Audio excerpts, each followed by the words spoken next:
Growing up in rural England, I knew from an early age that I had a passion for nature. Now, having spent 2 decades exploring and making my home in Canada, it's this amazing country's natural spaces that feed my soul. I love the majestic wildernesses, and I love the everyday wonder of birds in my backyard feeders. I love the wildflowers, frogs, snakes and butterflies in the green spaces right near where I live in Ottawa. Hi, I'm Eleanor Fast. I'm one of Nature Canada's 45,000 members and supporters, and I'm thrilled to be Nature Canada's new Executive Director.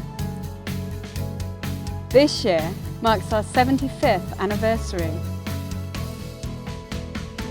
In our first 75 years, we helped protect more than 63 million acres of parks and wildlife areas in Canada. And it was because of people just like you that this was possible. Thank you. Let's all work together to make sure the next 75 years live up to this amazing record. Join me in standing up and being a voice for nature.